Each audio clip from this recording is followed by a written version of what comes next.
Okay, તો હવે આપણે જોવાના છે પ્રકાશ સંશ્લેષણ પદ્ધતિ. તો પ્રકાશ સંશ્લેષણ પદ્ધતિમાં આપણે બે પ્રક્રિયા જોવાના છે, એક પ્રકાશ પ્રક્રિયા છે, એક અંધકાર પ્રક્રિયા છે. જેમ આપણે જાણીએ છીએ તેમ પ્રકાશ પ્રક્રિયાની અંદર પાણીનું જળ વિભાજન, અંધકાર પ્રક્રિયામાં C3 C4 ચક્ર આપણે ધ્યાનમાં લઈશું. તો પ્રકાશ પ્રક્રિયામાં શું થશે તો કે આપણે બહુ શોર્ટમાં એક વખત યાદ કરી લઈએ તો 680-700 નેનોમીટરનો તરંગ લંબાઈ વાળો સૂર્યપ્રકાશ આવે છે, પાણીનું જળ વિભાજન કરે છે.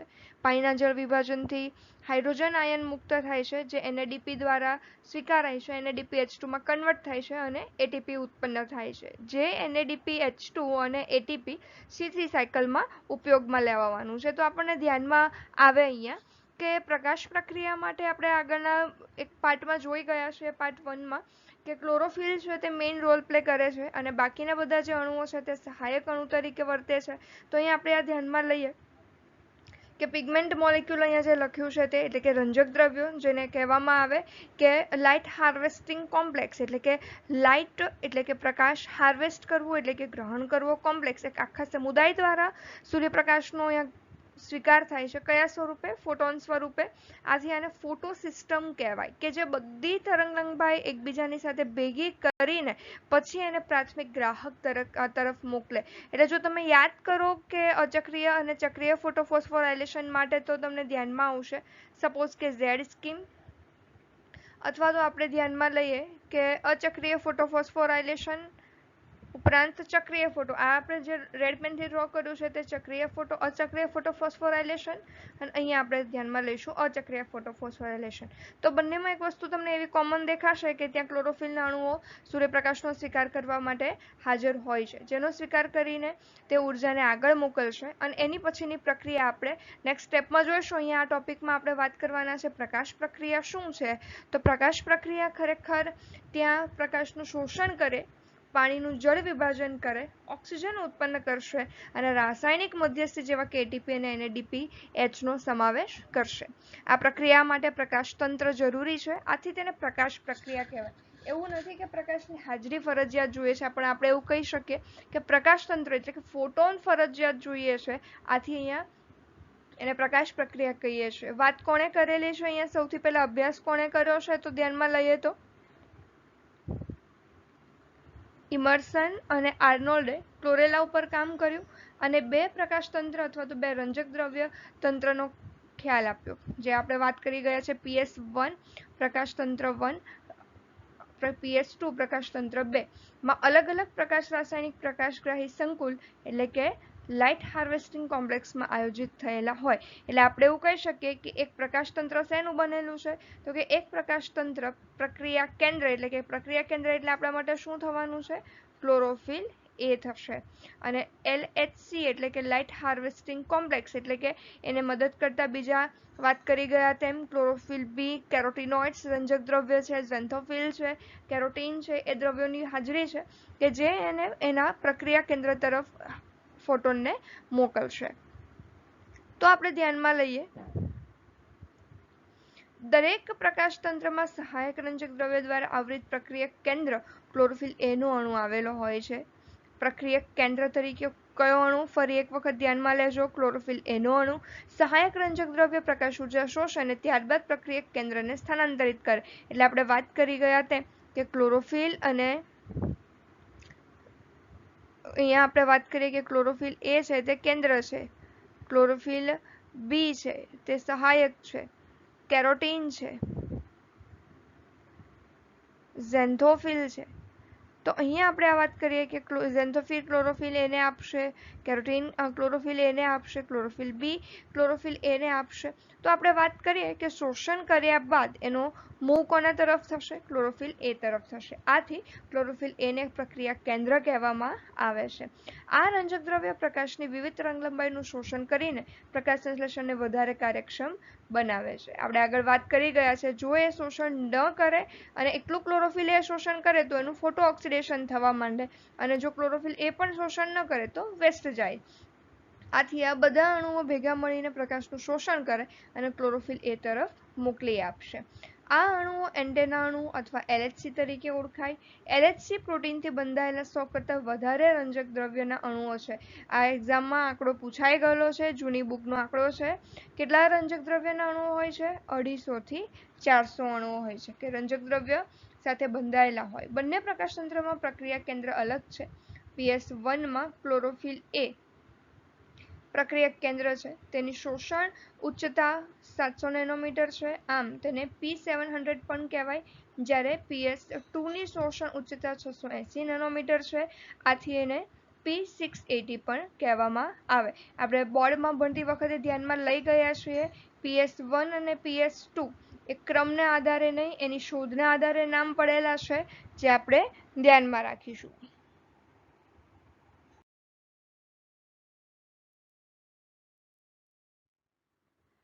તેઓ તેમની શોધના ક્રમમાં નામાંકિત કરવામાં આવ્યા છે. પ્રકાશ પ્રક્રિયા દરમિયાન કાર્ય કરવાના ક્રમને આધારે નહીં. PS2 એ ગ્રેનલ થાઇલેકોઇડના આચ્છાદિત ભાગમાં અને PS1 એ ગ્રેના અને સ્ટ્રોમલ થાઇલેકોઇડના અનાચ્છાદિત ભાગમાં જોવા મળે છે. અહીંયા તમે ધ્યાનમાં લઈ શકો. PS2 એ ગ્રેનલ થાઇલેકોઇડ એટલે આપણે ધ્યાનમાં કહી શકીએ કે કયો ભાગ? આખો આ જે વિસ્તાર છે, ગ્રેનલ થાઇલેકોઇડ. જ્યારે PS1 એ ગ્રેના અને સ્ટ્રોમલ થાઇલેકોઇડ, ગ્રેનલ થાઇલેકોઇડમાં પણ અને સ્ટ્રોમલ થાઇલેકોઇડ એટલે કે આપણે જેને આંતરગ્રેનમ પટલ કહીએ એના અંદર પણ જોવા મળે છે.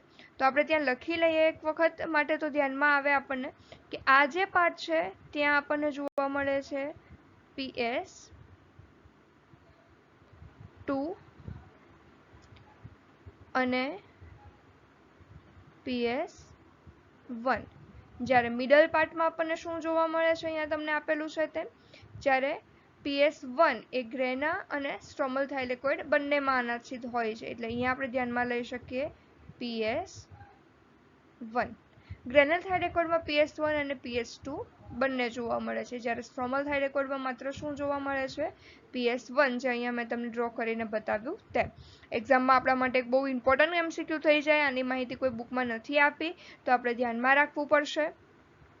પ્રકાશની હાજરીમાં એડીપી અને અકાર્બનિક ફોસ્ફેટમાંથી એટીપીનું સંશ્લેષણ થાય. પ્રકાશ ફોસ્ફરીકરણ કહેવાય. પ્રકાશ દ્વારા ફોસ્ફરસ ઉમેરાવાની ક્રિયા એટલે એને કહેવાય પ્રકાશ ફોસ્ફરીકરણ. તે બે પ્રકારના હોય. ફર્સ્ટ આપણને આપ્યું છે અચક્રીય ફોટોફોસ્ફોરાયલેશન, એટલે કે આપણા માટે થવાની છે તે ઝેડ વ્યવસ્થા. ઝેડ વ્યવસ્થા અહીંયા આપણે ધ્યાનમાં લઈએ તો તમને એક વહન માર્ગ રેફરન્સમાં ધ્યાનમાં આવશે. અહીંયાથી શરૂ થાય છે, અહીંયાથી પસાર થશે, અહીંયા પાછો ફરતો નથી મૂળભૂત સ્થાને. તો તમે એક વસ્તુ જોવાનો પ્રયત્ન કરો, તમને ધ્યાનમાં આવશે. ખરેખર આ મોટો કેપ્સ્યુલ જેવો દેખાતો ભાગ જે છે, આખો કેપ્સ્યુલ જેવો ભાગ છે તે શું છે? થાઇલેકોઇડ છે. અને આ જે વિસ્તાર છે, જે અત્યારે રેડ માર્ક ફરી રહ્યું છે, રેડ લેસર માર્કિંગ ફરી રહ્યું છે, આ શું છે? તો કે થાઇલેકોઇડનું પટલ. આ શું છે? તો કે થાઇલેકોઇડનું આધાર. અને આ આખી કેપ્સ્યુલ એટલે કે થાઇલેકોઇડ. તો ખરેખર આ આખી ચક્રીય અને અચક્રીય પ્રક્રિયા થાય છે ક્યાં? એવું પૂછાય એક્ઝામમાં, તો આપણે ધ્યાનમાં રાખી શકીએ થાઇલેકોઇડના પટલમાં. થાઇલેકોઇડના પટલમાં સૂર્યપ્રકાશમાંથી ફોટોન આવે છે. 680 નેનોમીટર તરંગલંબાઈ વાળો પ્રકાશ છે તે ઉત્તેજિત થશે. ફિયોફાઇસિન એનો પ્રથમ ગ્રાહક. હવે અહીંયા તમને જ્યારે એક્ઝામમાં પૂછાય, ઓકે, તો ધ્યાનમાં આવશે અહીંયા કે પટલની અંદર આ પ્રક્રિયા થાય છે. વેરી ફર્સ્ટ તમને એક્ઝામમાં પૂછી શકાય કે પ્રથમ ગ્રાહી અણુ કયો? તો કે પ્રથમ ગ્રાહી અણુ આપણે આન્સર લેવાનો છે ફિયોફાઇસી. અને વિજાણુ વહન તંત્રનો પ્રથમ ગ્રાહી અણુ કયો? તો વિજાણુ વહન તંત્રનો પ્રથમ ગ્રાહી અણુ કયો થશે? પ્લાસ્ટોક્વિનોન. ધ્યાનમાં લેજો. ક્લોરોફિલ પછી પ્રથમ ગ્રાહી અણુ કયો? તો કે ફિયોફાઇસિન. અને આ જે આખું છે તે વિજાણુ વહન તંત્ર છે. કયું? પ્લાસ્ટોક્વિનોન. આ પ્લાસ્ટોક્વિનોન હાઇડ્રોજન આયન બેઝ પર જ છે, જે બંને પ્લાસ્ટોક્વિનોનનું તમે જુઓ પ્રતિવર્તી પ્રક્રિયા દર્શાવે છે. પ્લાસ્ટોક્વિનોન, સાઇટોક્રોમ, પ્લાસ્ટોસાઇનિન અહીંયા આપણને જોવા મળે છે તે. તો આપણે જોઈએ અહીંયા, અને તમને યાદ પણ હશે બોર્ડ વખતે આપણે જોયેલું છે PQ site PC. PQ site PC. તો અહીંયા PQ એટલે પ્લાસ્ટોક્વિનોન, સાઇટ એટલે સાઇટોક્રોમ, PC એટલે પ્લાસ્ટોસાઇનિન. તો ક્રમ તમને ધ્યાનમાં આવશે. વેરી ફર્સ્ટ ગ્રાહી અણુ કયો છે? ફિયોફાઇસિન. પછી આપણને જોવા મળશે અથવા તો ફિયોનિન આપણે કહી શકીએ. ફિયોફાઇસિન સમુદાય તો આપણે પેલામાં જોયેલો છે લીલ આધારિત, પણ એના ઉપરથી જ આ નામ આપણને જોવા મળે છે ફિયોનિન. પછી આપણને જોવા મળશે પ્લાસ્ટોક્વિનોન, એનો ગ્રાહક અણુ. પ્લાસ્ટોક્વિનોનમાંથી પ્લાસ્ટોક્વિનોન હાઇડ્રેટમાં કન્વર્ટ થશે. પ્લાસ્ટોક્વિનોનમાંથી જશે સાઇટોક્રોમ, સાઇટોક્રોમમાંથી પ્લાસ્ટોસાઇનિન. હવે પ્લાસ્ટોસાઇનિન પાસેથી અહીંયા P700 એને ફરી પાછું ઉત્તેજિત કરશે અને એનો શિકાર થશે FRS. FRS પછીથી ફરી પાછું એ જશે FD એટલે કે ફેરોડોક્સિન. અહીંયા આપણે ધ્યાનમાં રાખીએ કે FRS એટલે શું થશે તો કે ફેરોડોક્સિન રિડ્યુસિંગ સબસ્ટન્સ, કે જે ફેરોડોક્સિનનું રિડક્શન કરે છે. કેવી રીતે રિડક્શન થશે તો કે હાઇડ્રોજન ઉમેરાય છે તો એનું શું થાય છે, રિડક્શન થવાનું છે. એની સાથે એક વસ્તુ તમારે અહીંયા બીજી એ પણ ધ્યાનમાં રાખવાની છે કે જ્યારે અહીંયા સૂર્યપ્રકાશ એન્ટર થાય છે એવું આપણને નથી દર્શાવાતું, બટ તમે જુઓ અહીંયા કે H2O માંથી વિભાજન થાય, ઓક્સિજન મુક્ત થાય, 4H+ છૂટો પડે, એ જ 4H+ અહીંયા એન્ટર થાય છે. દેખાય છે અહીંયા 4H+, અહીંયા આપણે ધ્યાનમાં આવે છે આ લ્યુમેન એટલે કે આધારક. એટલે ખરેખર આ રચના એટલે શું છે, પાણીનું જળ વિભાજન. તો અહીંયા આપણે એટલું તારણ કાઢી શકીએ કે પાણીનું જળ વિભાજન છે તે થાઇલેકોઇડના આધારકમાં થાય છે. એમાંથી મુક્ત થતા હાઇડ્રોજનનો ઉપયોગ કરીને આપણે ડાયરેક્ટ કહી જઈએ છીએ કે પાણીના જળ વિભાજન વખતે NADPH2 કન્વર્ટ થાય છે. પણ એ NADPH2 કેવી રીતે બને છે તો કે એ હાઇડ્રોજન અચક્રીય માર્ગ દ્વારા પસાર થશે અને આ 4 હાઇડ્રોજનનો સ્વીકાર અહીંયા રહેલા 2 NADP દ્વારા કન્વર્ટ થાય અને 4 અણુઓ છે એટલે અહીંયા આપણને જોવા મળશે 2 NADPH2. સાથે સાથે ત્યાં NADP માંથી NADP રિડક્ટેઝ ઉત્સેચકની ક્રિયાવિધિ પણ આપણને જોવા મળે છે. મીનવાઇલ આપણે ધ્યાનમાં લઈએ છીએ કે આ પ્રક્રિયા દરમિયાન એક ATP પણ ઉત્પન્ન થાય છે.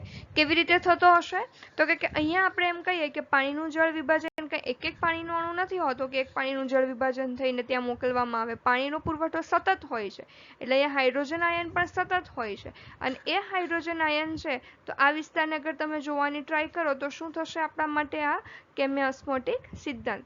F0 અને F1 દ્વારા એક ATP કન્વર્ટ થશે. એટલા માટે આપણે એવું કહી શકીએ કે અચક્રીય ફોટોફોસ્ફોરાયલેશન દરમિયાન આપણા માટે મૂળ નિપજ તરીકે 2 NADPH2 અને અહીંયા આપણી માટે 2 ATP ઉત્પન્ન થશે. અહીંયા હા એક ATP દર્શાવ્યો છે પણ આયન હંમેશા H2 ફોર્મમાં હોય છે. આથી અહીંયા જે કેટલા ATP ઉત્પન્ન થશે, 2 ATP ઉત્પન્ન થતા જોવા મળશે. એક્ઝામમાં પ્રશ્ન આની અંદર કઈ રીતે પૂછી શકાય નીટમાં તો વેરી ફર્સ્ટ તમને એવું પૂછી શકાય કે ઇલેક્ટ્રોન વહન તંત્ર ક્યાં જોવા મળે છે તો થાઇલેકોઇડના પટલમાં. પાણીનું જળ વિભાજન ક્યાં જોવા મળે છે તો કે થાઇલેકોઇડના આધારકમાં. સૌ પ્રથમ હાઇડ્રોજનગ્રાહી અણુ કયો તો આપણે ધ્યાનમાં લઈ શકીએ ફિયોનિન. પછીથી વીજાણુ વહન તંત્રની અંદર અણુ કયો, પ્લાસ્ટોક્વિનોન. પ્લાસ્ટોક્વિનોન પછી કોની પાસે હાઇડ્રોજનને મૂવ કરશે, સાઇટોક્રોમ. પછી પ્લાસ્ટોસાઇનિન. પ્લાસ્ટોસાઇનિનમાંથી પછી જે દ્વિતીય વીજાણુ વહન તંત્ર જોવા મળે છે એ કોના દ્વારા સ્વીકાર થશે, ફેરોડોક્સિન. ફેરોડોક્સિનમાં રૂપાંતરણ થયા બાદ જે મુક્ત થયેલો હાઇડ્રોજન છે એનો સ્વીકાર કોણ કરશે તો કે મુક્ત થયેલો હાઇડ્રોજન છે એનો સ્વીકાર NADP કરશે, જે કન્વર્ટ થશે NADPH2 માં. એ દરમિયાન બીજું શું થાય છે તો કે ખરેખર NADPH2 નું રિડક્શન થયું કહેવાય. આથી ત્યાં જે ઉત્સેચક જોવા મળે છે જેને આપણે કહીએ છીએ NADP રિડક્ટેઝ. આ આખી પ્રક્રિયા ક્યાં થાય છે તો કે થાઇલેકોઇડની બહાર એટલે કે હરિત કણના આધારકમાં. મોસ્ટ ઇમ્પોર્ટન્ટ પોઈન્ટ ધ્યાનમાં રાખજો, થાઇલેકોઇડની બહાર એટલે કે આ જે ભાગ હોઈ શકે એ શું હોઈ શકે, હરિત કણનું આધારક. હોપફુલી તમને સમજાઈ ગયું હશે. અને એ જ સાથે સાથે અહીંયા આધારકમાંથી આપણને જે જોવા મળે છે ATPની ઉત્પત્તિ, મુક્ત થયેલો જે આયન છે તે આયનનો સ્વીકાર એ ADP દ્વારા થશે અને એ ADP ઇનઓર્ગેનિક ફોસ્ફેટ સાથે જોડાઈને ATPમાં કન્વર્ટ થશે.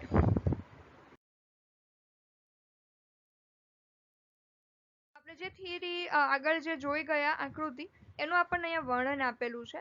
અચક્રીય ફોસ્ફરીકરણમાં PS1 અને PS2 બંને સંકળાયેલા હોય છે, જેથી ફક્ત ગ્રેના થાઇલેકોઇડમાં જોવા મળે છે, પરંતુ સ્ટ્રોમા થાઇલેકોઇડમાં નહીં, કારણ કે સ્ટ્રોમા થાઇલેકોઇડ માત્ર શું ધરાવે છે? PS2 તથા NADP રિડક્ટેઝ ઉત્સેચક ધરાવતું નથી, એ માત્ર શું ધરાવે છે? PS1 ધરાવે છે. PS2 માટે ઇલેક્ટ્રોન ગ્રાહક થિયોફાઇટિન છે, જે સાયટોક્રોમ ધરાવતા વિજાણુવહન તંત્રમાં ઇલેક્ટ્રોન સ્થાનાંતરિત કરે છે. ઇલેક્ટ્રોનનું આ વહન ઓક્સિડેશન રિડક્શન અથવા તો રેડક્સ પોટેન્શિયલના સંદર્ભમાં કેવું છે? અધોગામી, એટલે કે નીચેની દિશા તરફ આગળ વધે છે. PS2 માંથી ઉત્સર્જિત ઇલેક્ટ્રોન વિજાણુવહન તંત્ર દ્વારા PS1 ના રંજક દ્રવ્યમાં પહોંચે છે. આ સાથે જ PS1 માં રહેલ પ્રક્રિયક કેન્દ્રના ઇલેક્ટ્રોન જ્યારે 700 નેનોમીટર એટલે કે લાલ તરંગલંબાઇ મેળવે ત્યારે તે ઉત્તેજિત થાય છે. તેઓ બીજા ગ્રાહક અણુ અને ત્યારબાદ ફેરેડોક્સિનને સ્થાનાંતરિત કરે છે. આ ઇલેક્ટ્રોન ફરી અધોગામી વહન કરે અંતે ઉર્જાથી ભરપૂર NADP અણુને મળે છે. જેવું NADP અણુને મળે, ઇલેક્ટ્રોનનું આ ઉમેરો NADP અને NADPH2 નું રિડક્શન કરે છે. ઓક્સિડેશન રિડક્શનના દરેક ચરણ દરમિયાન ઇલેક્ટ્રોન વાહક જોવા મળે છે અને ઉર્જા મુક્ત થાય છે, જે ATPના નિર્માણ માટે પ્રોટોન દોલાંશની રચના કરે છે. આ સમગ્ર ઇલેક્ટ્રોન સ્થાનાંતરની વ્યવસ્થા, જે PS2 થી શરૂ થાય છે, ગ્રાહક તરફ ઉર્ધ્વગામી, વિજાણુવહન તંત્ર સુધી અધોગામી અને ત્યારબાદ PS2 ઇલેક્ટ્રોનની ઉત્તેજના, બીજા ગ્રાહક તરફ સ્થાનાંતરણ અને અંતે કોને મળે છે? NADP તરફ અધોગામી વહન કરે. આખી વ્યવસ્થાને શું કહીએ છીએ? જળ વ્યવસ્થા. હવે આપણે અહીંયા એક બોક્સમાં આપેલી માહિતી, જે પાણીના જળ વિભાજનની આપણે વાત કરીએ છીએ વારે વારે, એની વાત આપણને વચ્ચેથી બોક્સમાં આપી છે. શું કામ? તો કે આગળ પણ આકૃતિમાં મેં દર્શાવ્યું કે જે આપણા માટે ઓક્સિજનનો જે સ્ત્રોત છે અને હાઇડ્રોજનનો જે સ્ત્રોત છે, એના માટે પાણીનું જળ વિભાજન મુખ્ય છે. તો કે પ્રકાશતંત્ર 2 માંથી સ્થાનાંતરિત વિજાણુ ફરીથી પ્રતિસ્થાપિત થવા જરૂરી છે, અને જો એ પ્રતિસ્થાપિત થાય છે તો ક્યાંથી થાય છે? પુરવઠો ક્યાંથી મળે છે? તો એ પુરવઠો પાણીના જળ વિભાજનથી મળતા ઇલેક્ટ્રોનથી ઉપયુક્ત કરવામાં આવે છે. પાણીનું વિભાજન PS2 સાથે સંકલિત છે. પાણી H+ અને ઇલેક્ટ્રોન ઓક્સિજન અને ઇલેક્ટ્રોનમાં વિભાજે છે. આ ઓક્સિજન ઉત્પન્ન કરે છે, જે પ્રકાશ સંશ્લેષણની ચોખ્ખી નિપજ છે. પ્રકાશતંત્ર 2 માંથી મુક્ત થયેલા ઇલેક્ટ્રોનના પ્રતિસ્થાપન માટે જરૂરી ઇલેક્ટ્રોન પ્રકાશતંત્રમાંથી મેળવવામાં આવે છે. શું થાય છે? તો કે 2 પાણીના અણુનું વિભાજન થાય, 4 H+ ઓક્સિજન અને 4 ઇલેક્ટ્રોન મુક્ત થશે. અહીં આપણે ધ્યાન આપવું જરૂરી છે કે પાણીનું વિભાજન કરતું સંકુલ PS2 સાથે સંકલિત છે, જે થાઇલેકોઇડના પટલના અંદરના ભાગે, એટલે આપણે એને કહી શકીએ થાઇલેકોઇડના પટલના આધારકમાં ગોઠવાયેલું છે. MCQ આમાંથી પણ મળે, જે આગળ આપણે ચર્ચા કરી ગયા.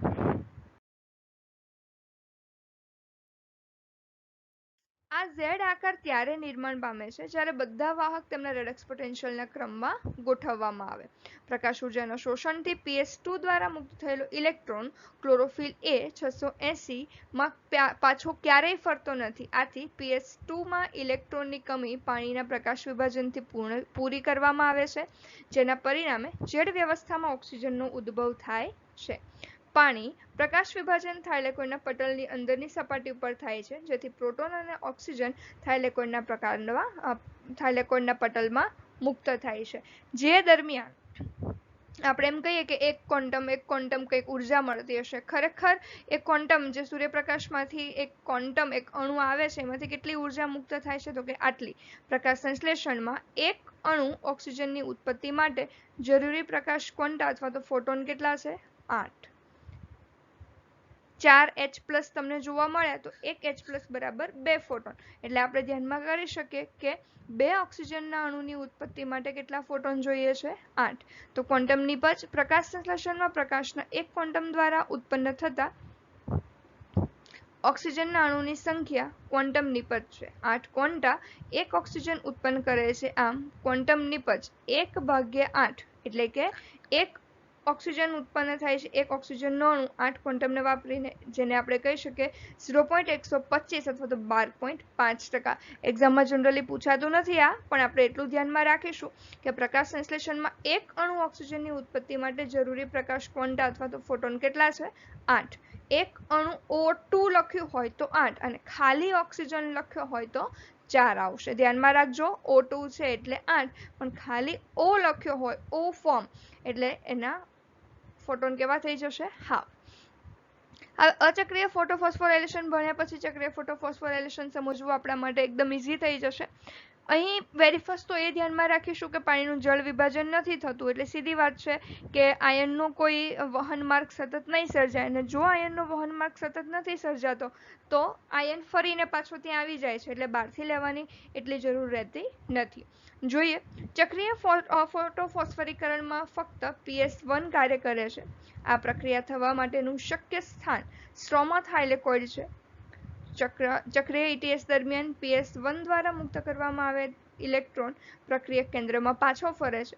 ઓક્સિડેશન અને રિડક્શનના દરેક ચરણમાં ઇલેક્ટ્રોન વાહકમાંથી પસાર થતો ઇલેક્ટ્રોન શક્તિ ગુમાવે અને એટીપીનું સર્જન પ્રોટોન ડોલાંશ ઉપરાંત કરી શકાય છે. ચક્રીય ETSમાં ઓક્સિજન મુક્ત થતો નથી, કારણ કે શું થતું નથી? પાણીનું જળ વિભાજન થતું નથી. ધ્યાનમાં રાખવા જેવો પોઈન્ટ, ETSમાં ઓક્સિજન મુક્ત થતો નથી કારણ કે પાણીનું જળ વિભાજન થતું નથી. ચક્રીય પ્રક્રિયામાં NADPH2 ઉત્પન્ન થતું નથી. ફક્ત ને ફક્ત શું થાય છે? એટીપી. શું કામ?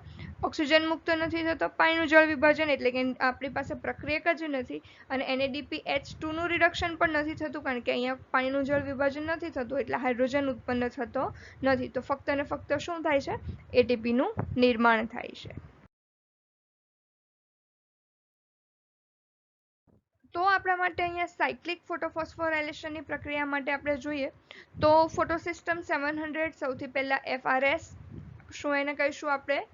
ફેરોક્સિન રિડક્શન માટેનું આખું જે કોમ્પ્લેક્સ છે તે સંકુલ FRS.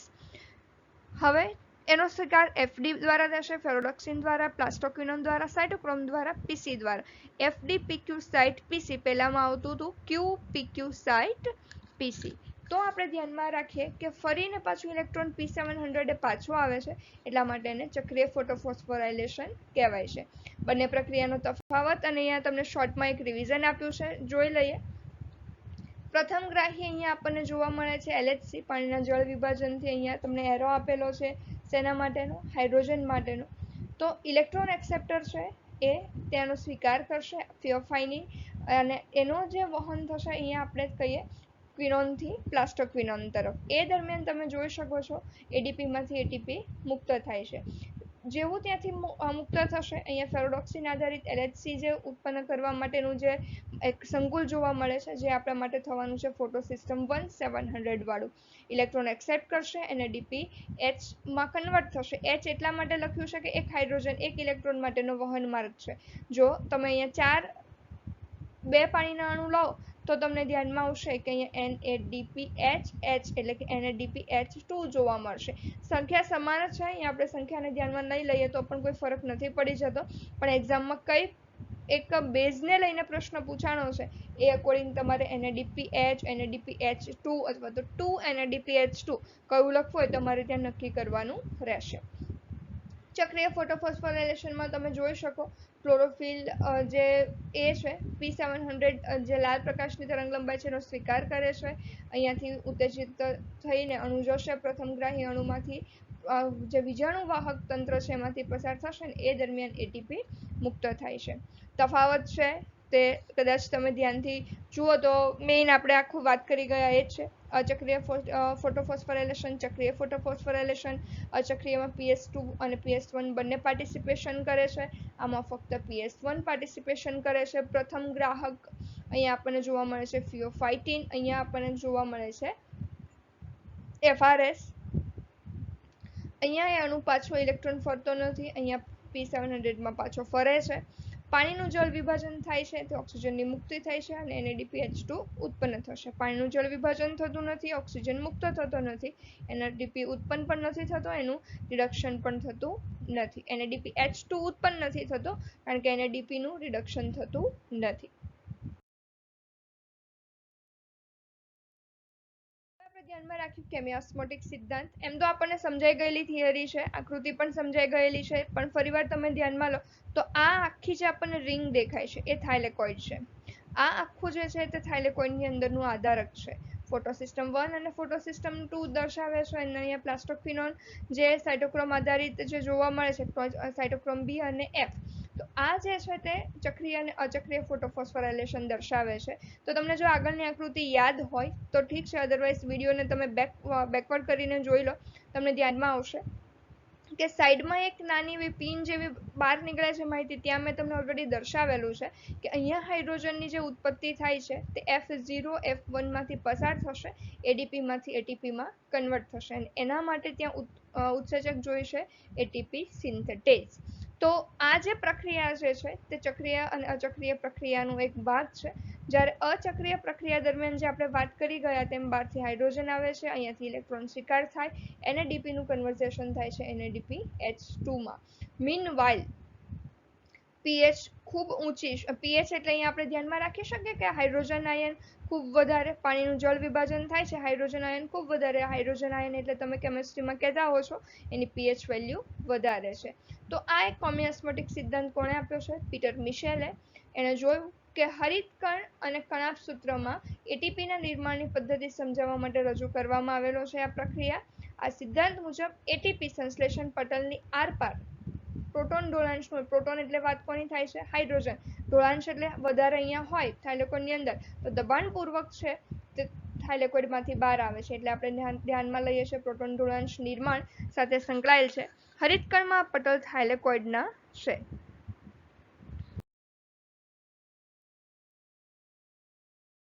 રાખીએ પ્રોટોન ઢોળાંશ વિકાસ માટેના ચરણ.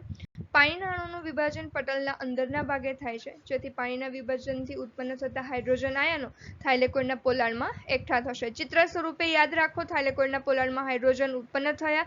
કેવી રીતે થયા? પાણીના જળ વિભાજનથી થયા. હવે એકઠા થઈ ગયા છે, આખું થાઇલેકોઇડ ભરાઈ ગયું છે, એની પાસે બે ઓપ્શન છે, કાં તો થાઇલેકોઇડ ફાટી જાય અથવા તો ત્યાંથી જે એને વહન થવાનો માર્ગ છે ત્યાંથી બહાર નીકળે. તો વહન થવાનો માર્ગ માત્ર કયો છે? F0 F1. તો પ્રકાશ તંત્રમાં ઇલેક્ટ્રોનના વહનના કારણે પ્રોટોન પટલની આરપાર વહન પામે છે.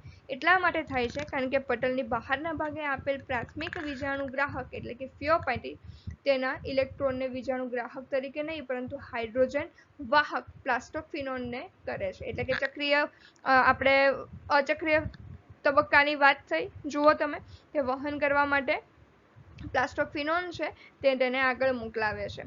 અહીં અણુ ઇલેક્ટ્રોનના સ્થળાંતર દરમિયાન અધારકમાંથી પ્રોટોનના અણુનો ઘટાડો કરે છે, જ્યારે પ્લાસ્ટોક્વિનોન તેના ઇલેક્ટ્રોન ગ્રાહક FES પ્રોટીન અથવા તો સાયટોક્રોમને સ્થાનાંતરિત કરશે, જે પટલના અંદરના ભાગમાં જ આવેલું છે.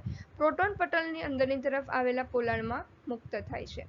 NADP રિડક્ટેઝ ઉત્સેચક પટલની બહારની તરફ હોય, જ્યાં એ બહાર નીકળતા ઇલેક્ટ્રોનનો સ્વીકાર કરી લેશે. ક્યાંથી બહાર નીકળે છે? PS1 ના વિજાણુમાંથી ફેરોક્સિન તરફ આવતા ઇલેક્ટ્રોનની સાથે સાથે NADP+ માંથી NADPH માં રિડક્શન થવા માટે પ્રોટોન જરૂરી બનશે. આ પ્રોટોન આધારકમાંથી ઓછા થાય છે. આમ હરિતકણની અંદર આધારકમાં પ્રોટોનની સંખ્યા ઘટે છે, જ્યારે પોલાણમાં પ્રોટોનનું એકત્રીકરણ થાય.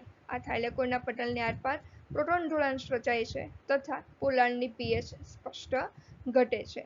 આ ઢોળાંશ મહત્વનો છે કારણ કે ઢોળાંશમાં ઉત્પન્ન થતો અવરોધ જ ઉર્જા મુક્ત કરે છે. આ ઢોળાંશ ત્યારે તૂટે છે જ્યારે ATPase ધરાવતા પટલ ચેનલના F0 ભાગમાંથી પટલની આરપાર આધારક તરફ પ્રોટોનનું વહન થાય. આ ઢોળાંશ ત્યારે જ એ તૂટશે જ્યારે F0 માંથી F1 તરફ એનું વહન થાય. જવાબદાર કયો ઉત્સેચક છે? ATPase. એક કે જે F0 છે તે પટલમાં ખૂપેલો છે અને પાર પટલ ચેનલનું નિર્માણ કરે છે, જે પ્રોટોન પટલની આરપાર સાનુકૂલિત પ્રસરણ કરાવે છે. જ્યારે બીજો ભાગ છે F1, જે થાઇલેકોઇડના પટલની બહારની સપાટીએ ઉપસેલો છે, જે આધારકના ભાગની તરફ બહાર નીકળેલો હોય છે. અહીંયા મેં તમને આટલું આ ડિટેલ નથી કરાવ્યું કારણ કે એક્ઝેક્ટ સેમ બોર્ડની થિયરી છે અને તમે જોતા હશો કે યુનિટ 4 અને 5 મેં લગભગ તમને દરેક પેજમાં હું એનો ઉલ્લેખ કરતી જાઉં છું કે બોર્ડની થિયરી છે, બોર્ડની થિયરી છે. દેટ મીન્સ કે તમને સમજાવવું જોઈએ કે ચેપ્ટર નંબર 11 થી લઈને 22 જે ચેપ્ટર છે તે આપણને બોર્ડ માટે ક્લિયર હોવા જોઈએ, કારણ કે જો બોર્ડમાં તૈયાર કરી લેશો તો અહીંયા તમારી પ્રિપેરેશન 99% પૂરી થઈ જશે. અહીંયા 10% માત્ર માહિતી એવી છે કે જે આપણે અલગથી યાદ રાખીએ તો કોઈ ટ્વિસ્ટેડ સવાલ પૂછાય તો આપણને સમજાય.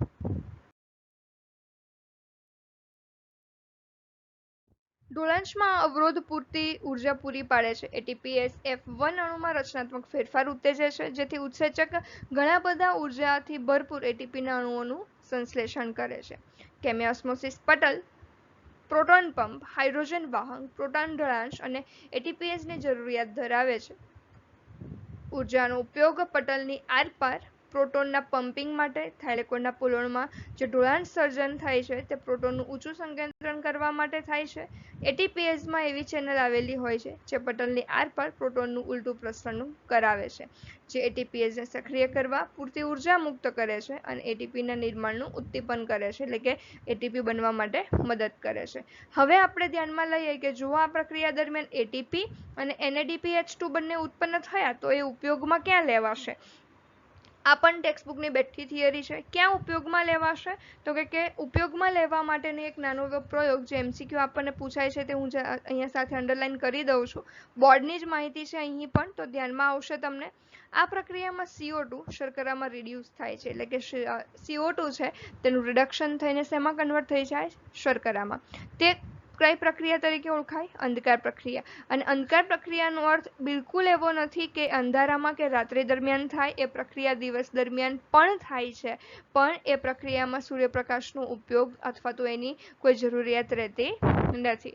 આ પ્રક્રિયા સીધી જ પ્રકાશની હાજરી પર આધાર રાખતી નથી, આથી તેને અંધકાર પ્રક્રિયા કહેવાય છે, નહીં કે તે રાત્રિ દરમિયાન થાય છે. ધ્યાનમાં રાખજો. પ્રકાશ પ્રક્રિયાની નીપજ જેવી કે એટીપી અને NADPH2 પર આ પ્રક્રિયા આધારિત છે. જેવો પ્રકાશ ઉપલબ્ધ ન બને, જૈવ સંશ્લેષણ તબક્કો થોડા સમય માટે ચાલુ રહે અને ત્યારબાદ બંધ થઈ જાય. જો ત્યારબાદ પ્રકાશ ઉપલબ્ધ થાય તો ફરીવાર સંશ્લેષણ શરૂ થાય. એટલે એક વસ્તુ આપણે કહી શકીએ કે અંધકાર પ્રક્રિયા પ્રકાશ પ્રક્રિયા ઉપર આધારિત છે, પણ અંધકાર પ્રક્રિયામાં પ્રકાશની પોતે ડાયરેક્ટ કોઈ જરૂરિયાત રહેતી નથી. વૈજ્ઞાનિકો માટે એક દિલચસ્પ વાત એ છે કે પ્રક્રિયા કેવી રીતે આગળ વધે છે તે જોવા માટે CO2 જ્યારે પ્રક્રિયામાં ગ્રહણ થાય અથવા તો તેનું સ્થાપન થાય તો સૌપ્રથમ નિપજ શું બને છે? એમણે જોયું કે રેડિયો આઇસોટોપના લાભદાયક ઉપયોગ માટે ઘણી બધી જહેમત એમણે ઉઠાવી. એમાં મેઇન વૈજ્ઞાનિક છે મેલ્વિન કેલ્વિનનું કાર્ય. એમણે જોયું છે કે લીલમાં પ્રકાશ સંશ્લેષણના અભ્યાસ દરમિયાન C14 એક્ઝામમાં પૂછી શકાય. C14 ઓક્સિજનનો કયો સમસ્થાનિક? O18 અભ્યાસ કરવા માટે ઉપયોગમાં લીધેલો. જ્યારે આના અભ્યાસ માટે C14 રેડિયોએક્ટિવનો ઉપયોગ કર્યો. સૌ પ્રથમ એમણે જોયું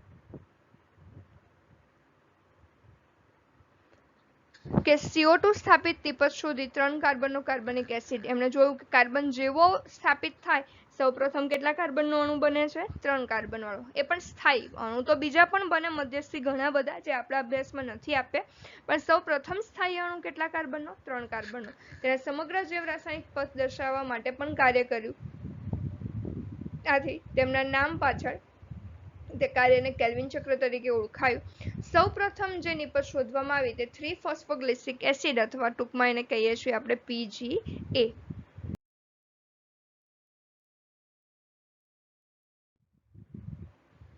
વૈજ્ઞાનિકો એવું જાણવા પણ પ્રયત્ન કર્યો કે બીજી વનસ્પતિમાં પણ PGA ઉત્પન્ન થાય છે, તો એમણે એ વસ્તુ ત્યાં માહિતી એવી મળે છે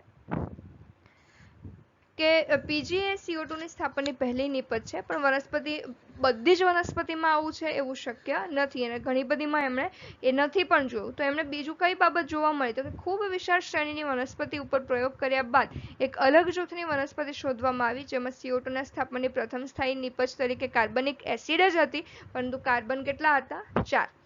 આ એસિડ ઓક્ઝોએસિટિક એસિડ અથવા તો OAA તરીકે ઓળખાયો. તે થોડા સમય બાદ પ્રકાશ સંશ્લેષણ દરમિયાન CO2 સ્વાંગીકરણ 2 પ્રકારે થાય છે એવું કહી શકાય. એક C3 ચક્ર પ્રમાણે અથવા ને એક C4 ચક્ર પ્રમાણે. એવી વનસ્પતિ જેમાં CO2 સ્થાપન પ્રથમ નિપજ 3 કાર્બનને છે એમાં કહેવાય PGA એટલે કે C3 પથ, અને એવી વનસ્પતિ જેમાં પ્રથમ નિપજ 4 કાર્બન વાળી છે એને કહીએ આપણે ઓક્ઝોએસિટિક એસિડ એટલે કે C4 પથ. તો અહીંયા આપણે ધ્યાનમાં રાખીએ કે CO2 નું રિડક્શન બહુચરણીય એટલે કે ઘણા બધા તબક્કામાં પૂર્ણ થતી પ્રક્રિયા છે. વિવિધ વનસ્પતિમાં જૈવ સંશ્લેષણ તબક્કો 2 અલગ પથ દ્વારા થાય છે. પહેલો છે C3 પથ, બીજો છે C4 પથ. C3 પથમાં જૈવ રાસાયણિક તબક્કામાં ફક્ત કેલ્વિન ચક્ર છે. C4 અને CAM કેપ્સ્યુલિન એસિડ મેટાબોલિઝમ આપણે ભણીશું આ ચેપ્ટરમાં આગળ.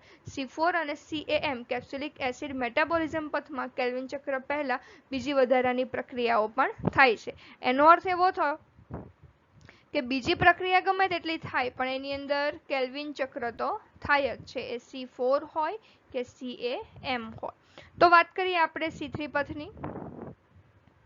C3 પથ અથવા કેલ્વિન પથ બીજી પ્રકાશ સંશ્લેષણ વનસ્પતિમાં CO2 રિડક્શન અથવા તો સ્વાંગીકરણ કેલ્વિન ચક્ર દ્વારા થાય છે, કારણ કે C3, C4 અને CaM વનસ્પતિમાં ગ્લુકોઝ સંશ્લેષણ માટેનો ચાલતો બુનિયાદી પથ છે.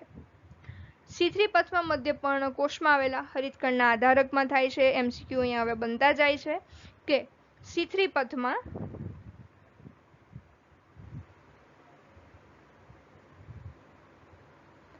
C3 પથમાં મધ્ય પર્ણકોષમાં આવેલા હરિતકણના આધારકમાં થાય છે. C3 પથમાં આ જે પ્રક્રિયા છે તે ક્યાં થાય છે? મધ્ય પર્ણકોષોમાં આવેલા હરિતકણના આધારકમાં થાય છે. કેલ્વિન ચક્રનો પ્રથમ સ્થાયી સંયોજન 3 કાર્બન સંયોજન છે. કેલ્વિન ચક્રનું પ્રથમ સ્થાયી સંયોજન 3 કાર્બન સંયોજન છે. આમ કેલ્વિન ચક્રને C3 ચક્ર પણ કહીએ છીએ. પ્રથમ અસ્થાયી સંયોજન મેં તમને વાત કરી તેમ કે બીજા તો ઘણા હોય, પણ C3 પ્રથમ સ્થાયી છે એટલે C3 કહીએ છીએ. પણ એમાં તમે જુઓ અહીંયા અસ્થાયી જે સૌ પહેલો બને છે ને, તો 6 કાર્બન વાળો જે છે કીટો એસિડ કાર્બોક્સિલિક કીટોબીટોલ બાય ફોસ્ફેટ. પણ જનરલી આપણને એક્ઝામમાં આને રિલેટેડ કંઈ પૂછાતું નથી. કેલ્વિનને અંધકાર પ્રક્રિયાનો અભ્યાસ હરિતલીલ, ક્લોરેલા અને સિન્ડોસ્મસમાં કર્યો. મોસ્ટ ઇમ્પોર્ટન્ટ એક્ઝામમાં પૂછાય કે કઈ લીલમાં કર્યો? ક્લોરેલા અને સિન્ડેસ્મસમાં કર્યો. તેના પ્રયોગ દરમિયાન તેમણે C3 ચક્રની પ્રક્રિયાઓને જાણવા માટે ક્રોમેટોગ્રાફી અને રેડિયોઆઇસોટોપનો ઉપયોગ કર્યો. કયો રેડિયોઆઇસોટોપ? C14.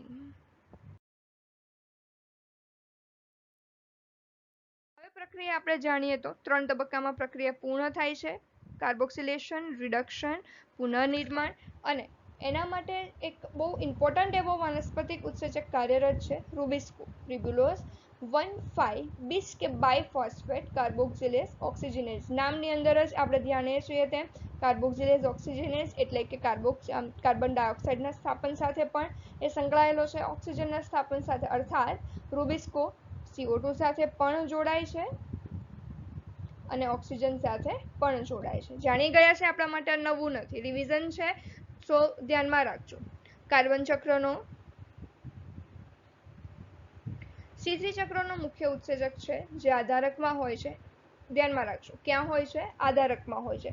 થાઇલેકોઇડમાં પ્રક્રિયા નથી થતી. શું કામ? તો કે આ ઉત્સેચક થાઇલેકોઇડની અંદર નથી, થાઇલેકોઇડની બહાર હરિતકણના આધારકમાં જ માત્ર હાજર હોય છે. રૂબિસ્કો એ પૃથ્વી પર આવેલું સૌથી પુષ્કળ પ્રમાણમાં ઉત્સેચક અને મોધારે જોવા મળતું પ્રોટીન છે. સરળતાથી સમજવા માટે 3 તબક્કા: કાર્બોક્સિલેશન, રિડક્શન અને પુનઃનિર્માણ. કાર્બોક્સિલેશનમાં શું થાય છે? તો કે વાતાવરણીય CO2 નું સ્થાયી કાર્બન મધ્યસ્થીમાં સ્થાપન થાય. કાર્બોક્સિલેશન એ કેલ્વિન ચક્રનું ખૂબ જ મહત્વનું ચરણ છે, જ્યાં CO2 RUBP કાર્બોક્સિલેશન માટે ઉપયોગમાં લેવાય છે. આ પ્રક્રિયા દરમિયાન RUBP કાર્બોક્સિલેઝ ઉત્સેચક દ્વારા ઉત્સેચન પામે છે. 3 PGA ના 2 અણુ બનાવે છે, એટલે કે 3 કાર્બન વાળા PGA કેટલા અણુ બનાવે છે? 2. કેમ? કારણ કે મુખ્ય અણુ તો કેટલા કાર્બનનો બને છે? 6 કાર્બનનો. શું કામ? તો કે રૂબિસ્કોની પોતાની પાસે કેટલા કાર્બન છે? 5 કાર્બન છે. કેવી રીતે ખબર પડી 5 કાર્બન? નામની અંદર જ છે 1,5 નો અર્થ છે પહેલા અને 5મા કાર્બન ઉપર કંઈક જોડાયેલું છે, એટલે 5 કાર્બનનો અણુ છે. 3 કાર્બન વાળા 2 PGA અણુમાં પરિણમે છે. આ ઉત્સેચકમાં ઓક્સિજનેશન પ્રક્રિયા પણ હોવાને કારણે તેને RUBP કાર્બોક્સિલેઝ ઓક્સિજનેઝ અથવા તો રૂબિસ્કો કહેવો વધારે યોગ્ય રહેશે. હવે જેવું CO2 એની સાથે જોડાઈ ગયું, એ કંઈ પરમનન્ટ કામ નથી કરવાનું, ઉત્સેચક છે, ખાલી મદદ કરશે. તો હવે પછીની પ્રક્રિયા આપણા માટે કઈ થવાની છે? રિડક્શનની પ્રક્રિયા. અને રિડક્શનની પ્રક્રિયામાં ક્રમિક પ્રક્રિયા છે જે ગ્લુકોઝના નિર્માણમાં પરિણમે છે. આ ચરણો ફોસ્ફોરાયલેશન માટે 2 અણુ ATPનો ઉપયોગ અને દરેક CO2 ના અણુના રિડક્શન માટે NADPHનો ઉપયોગ દર્શાવે છે. એટલે તમને યાદ કરાવું કે આપણે અચક્રીય ફોટોફોસ્ફોરાયલેશનમાં જોઈ ગયા કે 2 ATP ઉત્પન્ન થાય છે અને 2 NADPH2 ઉત્પન્ન થાય છે. તેનો ઉપયોગ ક્યાં થશે? અહીંયા રિડક્શન તબક્કે. આ પથમાં એક ગ્લુકોઝ અણુ બનવા માટે 6 અણુ CO2 નું સ્થાપન અને 6 વખત ચક્ર ચાલવું જરૂરી છે. એક ગ્લુકોઝ અણુ બનવા માટે 6 અણુ CO2 નું સ્થાપન થવું, અને જો 6 અણુ CO2 નું સ્થાપન કરવું હોય તો આખું ચક્ર કેટલી વાર ચાલવું જરૂરી છે? 6 વખત. હવે કોનું પુનઃનિર્માણ કરવાનું છે તો કે રુબિસ્કોનું. આ ચક્ર ખલેલ વિના ચાલુ રહે એટલા માટે રુબિસ્કોનું પુનઃનિર્માણ કરવું જરૂરી છે. પુનઃનિર્માણ ચરણ આરયુબીપી ના નિર્માણ માટે એક એટીપીની ફોસ્ફરીકરણ માટેની જરૂરિયાત દર્શાવે છે. ત્યાં કોનું હજુ એક શું વપરાશે? એટીપી. તો તમને યાદ કરાવું કે 2 એટીપી અને 2 NADPH2 અચક્રીય ફોટોફોસ્ફોરાયલેશનમાં ઉત્પન્ન થતા હતા અને એક એટીપી જે છે તે ચક્રીય ફોટોફોસ્ફોરાયલેશનમાં. તો સરવાળો આપણને મળી ગયો કે 2 NADPH2 જે ઉત્પન્ન થતા હતા તે રિડક્શનમાં વપરાય છે, 2 એટીપી ઉત્પન્ન થતા હતા એ રિડક્શનમાં વપરાય છે, અને ચક્રીયમાં જે ઉત્પન્ન થતો તો એક એટીપી એ શેમાં વપરાય છે? નિયર અબાઉટ આપણે કહીએ તો પુનઃનિર્માણમાં. અહીંયા આપણી પાસે સાયકલ છે, આપણી ટેક્સ્ટ બુકમાં આપેલી છે એ જ સાયકલ છે, તો તમને બહુ ક્લિયરલી વ્યવસ્થિત સમજાઈ જશે.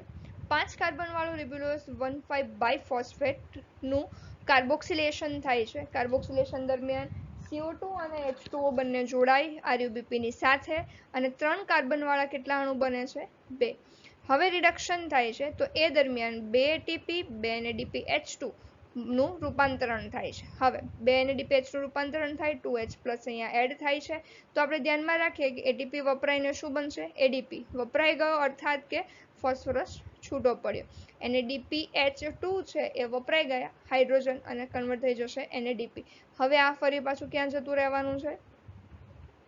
Z સ્કીમ પાસે. અને અહીંયા હવે આ કાર્બન આગળ વધે છે તો આ કાર્બન ગ્લુકોઝ સ્ટાર્ચ કે ટ્રાયોસ શર્કરા બનાવવા માટે વપરાઈ જશે. જેવું એ અહીંયા એક કાર્બન અહીંયા ડિપોઝિટ થઈ ગયું, કાર્બન અહીંયા આવી ગયું, તો હવે શું બચશે? તો કે 3 કાર્બન વાળું એક પીજીએ અને 2 કાર્બન વાળો એક પીજીએ. ખરેખર પીજીએ તો નહીં કહીએ પણ તારા સમાજ માટે થોડું આપણે કહીએ તો કે 3 કાર્બન વાળો એક પીજીએ અને 2 કાર્બન વાળો એક પીજીએ. બંને છૂટા છે અને જોડ આપવાનું છે 5 કાર્બન વાળું, તો સીધી વાત છે 3 કાર્બન અને 2 કાર્બનને ચોક્કસ બંધથી બાંધવા પડશે. એટલા માટે આપણે એટીપી આપવી પડશે, ઉર્જા આપવી પડશે. બંધ બાંધી 5 કાર્બન વાળો જ્યારે અણુ થઈ જાય ત્યારે ફરી પાછું એને રિટર્ન કરી દઈશું. તો આ દરમિયાન એક ગ્લુકોઝ બનવા માટે 6 CO2 ભેગા થાય તો એક ગ્લુકોઝ થાય. જો એક સાયકલ હોય, આખું ચક્ર એક છે, તો કેટલા એટીપી વપરાય છે? 3. કેટલા NADPH2 વપરાય છે? 2. તો એને ગુણ્યા તમે 6 કરી નાખો તો તમને આ ટેબલ પણ સમજાઈ જશે જે આપણે ઓલરેડી બોર્ડમાં કરી ગયા છે. 6 તેરીને 18 એટીપી ઉત્પન્ન થશે અને 6 દૂને 12 NADP ઉત્પન્ન થશે અથવા તો NADPH2 વપરાશે. તો અહીંયા આપણે ધ્યાનમાં રાખીએ, આમ દરેક CO2 અણુ જે કેલ્વિન ચક્રમાં પ્રવેશે છે તેના માટે 3 અણુ એટીપી, 2 અણુ NADPH જરૂરી છે. શક્યતા છે ચક્રીય ફોસ્ફરીકરણના નિર્માણ પામતા એટીપી અને NADPH જે અંધકાર પ્રક્રિયામાં ઉપયોગમાં લેવાય છે તેના ફેરફારને સંતુલિત કરવા માટે છે. એક ગ્લુકોઝ અથવા ફ્રુક્ટોઝના નિર્માણ માટે કેલ્વિન ચક્રના 6 ફેરા જરૂરી છે, કારણ કે એક હેક્ઝોઝના નિર્માણ માટે 6 CO2 જરૂરી બને. એટલા માટે આપણે ધ્યાનમાં લઈએ કે C3 ચક્રની અંધકાર પ્રક્રિયા દરમિયાન એક ગ્લુકોઝ અથવા ફ્રુક્ટોઝના નિર્માણ માટે 2 NADPH2 અને 18 એટીપી સ્વાંગીકરણ શક્તિની જરૂરિયાત રહેતી હોય છે.